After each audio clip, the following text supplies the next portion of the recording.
I'm curious as to the creation of Tennessee's NIL and the Spyre Group. I think a lot of us thought that the Spyre Group stepped in and took over. But what were some things said by Alex Golesh that would lead us to believe otherwise? Caleb, can you set us up for this one? I want to get Jimmy's take. Yeah, so Alex Golesh, Jimmy, was actually on a recent, I don't know if it was a podcast or a radio show. Obviously, for those who don't know, the current South Florida head coach, Josh Heupel, was offensive coordinator in 2020, 2021, and 2022 at Central Florida and Tennessee. And he said, quote, specifically talking about Josh Heupel's NIL strategy, he said, I saw how a collective got established. I saw how Josh Heupel handled the team and the NIL part of it. As you saw teams crumble all around us, I thought he did an elite job of managing what was going on. And so for me, I felt like, all right, I've got a really good idea of how I would manage it. Talking about how he can manage these things at South Florida. To me, that really directly implied that more so than Danny White, Josh Heupel was the one behind really getting this NIL collective, Spyre Sports, off the ground. I wanted to know y'all's thoughts on that. It sounds like that based on that comment. And look, do I think there was some conversation, directly, indirectly, however, between Heupel and Spyre Sports and about who Tennessee wanted? I mean, Spyre Sport had to know that Tennessee wanted Nico. Okay, so they can approach him and cut a deal. But how stupid would it look? I mean, look what Florida did with Rashada. Okay, so based on that, Tennessee's been fantastic. So has almost everybody else. But I do think that Heupel did a good job of managing it. I know there was that feud that probably involved multiple reasons between Jeremy Banks and Hooker. I get that. But I do think that he's done a nice job of managing it. And I do think there was some, at least indirect communication with Spyre about who does Tennessee want and how much are they willing to pay him and how much do they want this guy. I got a feeling Golesh is on the rise. We'll see. I mean, he hasn't even been a head coach yet. Do you like him, Jimmy? Do you think he's a solid coach? I do. Yeah. I think they missed him last year. Not so much the play calling, because I think Heupel's got his fingerprints all over it. I think Golesh was very good at noticing what a defense was doing, and this is what works against this defense, or this cornerback will bite on this, or this safety he's not fast enough to deal with Hyatt. We're going to isolate him. I think he did a great job pregame of finding issues with an opposing defense to exploit. And I think they missed some of that last year. Great point. I want to get to you, Caleb. 1 second. I'll remind you that Jimmy's appearance is brought to you by Ray Varner Ford. Tell them Off the Hook Sports sent you. All-wheel drive, $31,954. 24 Ford Edge, all-wheel drive, $37,975. 24 F-250 4x4 Crew Cab, $54,760. Ray Varner Ford, your East Tennessee Ford dealership. All right, Caleb was about to explode during that 15-second commercial. So go ahead and jump on there, Caleb. No, this is kind of the interesting thing to me, though, with Josh Heupel. Josh Heupel was behind the NIL collective. Jimmy, I'm sure you heard the story yesterday of Jaden Rashada wanting to sue Billy Napier over the NIL failure. And for the longest time, I've actually, as much as I don't think Billy Napier is a great coach, I kind of defended him for the recruiting woes and the personnel woes, because I feel like Florida, the administration behind him, is just completely lost and incompetent. But if this point about Josh Heupel is true, that he was the one that really got the NIL collective in order, can we fairly say that means head coaches do deserve some blame when NIL collectives are incompetent and fall through? And maybe Billy Napier does deserve blame for promising Jaden Rashada NIL money that the boosters could not deliver. Gosh, maybe, but I wish I knew a lot more. I did read in the lawsuit that Napier had promised that he would that the dad would get $1 million as kind of a signing bonus, which is a violation of the NCAA rule in place. It still would be, except the NCAA is toothless and they can't go after him. So I don't know how much of that he is to blame with the collective. I don't have any idea. So without having more knowledge of it, I'm not going to point a finger at him, other than the lawsuit contending that he told the dad, hey, we got $1 million coming your way. You'll get that. And then we'll make good on the rest of the stuff.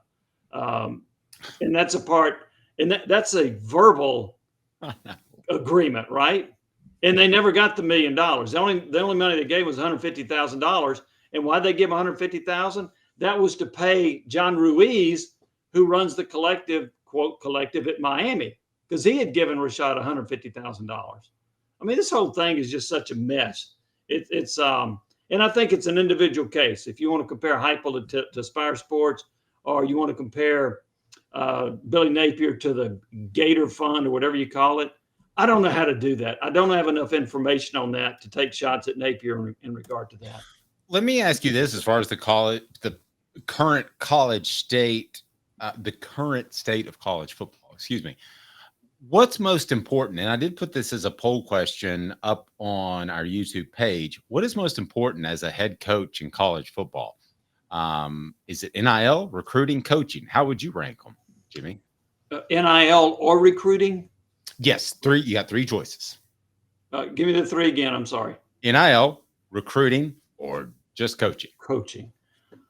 To me, it is swayed. The recruiting and NIL kind of go hand in hand, but it's swayed toward NIL. I do think, and I've talked to several coaches about this, that the players don't talk. They talk about how much am I getting over everything.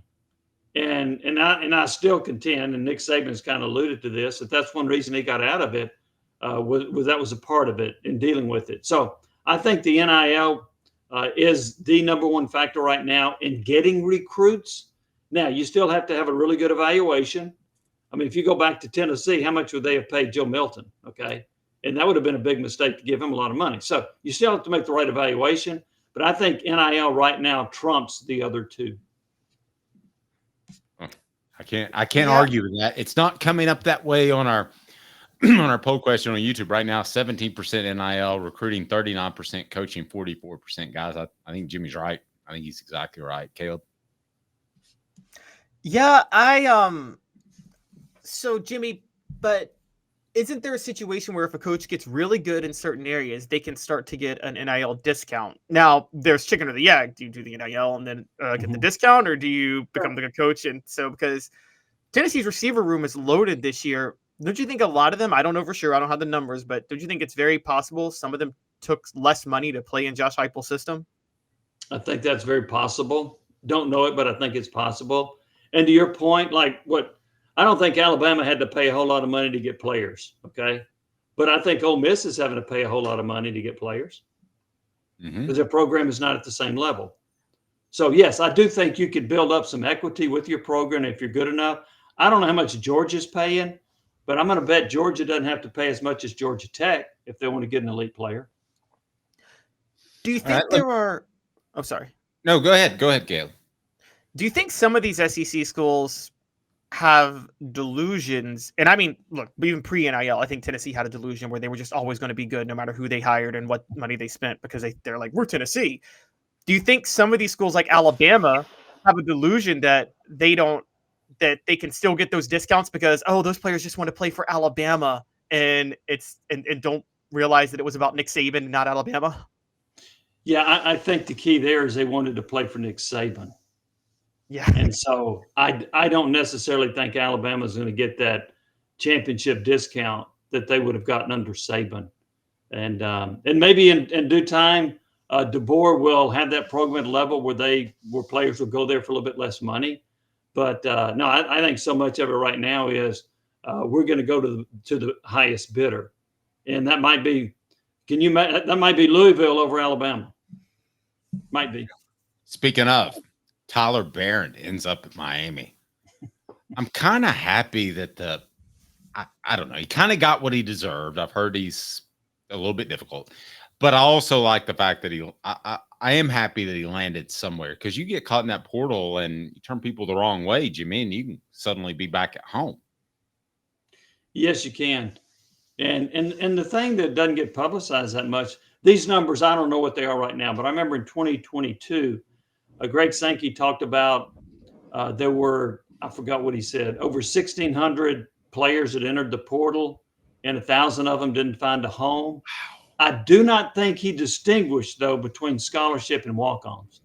So if you take the walk-ons out of the equation, it was still a pretty high percentage. So we hear about the Caleb Williams, and we hear about the The other great quarterbacks, Justin Well, I don't necessarily know that applies right now because the NIL stuff wasn't out there. But we have seen a lot of transfers, and the quarterback in particular, they've gone somewhere else and done great. I mean, Bo Nix this past year, Jaden Daniels, he's got Michael Penix, were terrific college quarterbacks that started somewhere else and went somewhere else in some part was for playing time. One of them, Caleb Williams, went to Southern Cal because he wanted to play for Lincoln Riley. So you got a combination of things that led in that direction.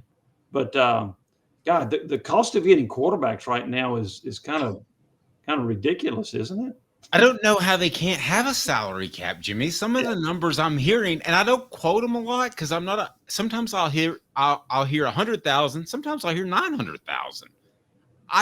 That's a big difference. So I don't know what the number is. Well, even if you look at Rashada, his was supposed to be $13.85 million, which is more than what Miami offered. Miami was said to have offered $9.5 million. And in the lawsuit, they mention those numbers. So they're fact. Yeah. Okay. You think. And Nico's getting $2 million a year. I do believe that because David Ubben with the Athletic saw the contract, to my understanding.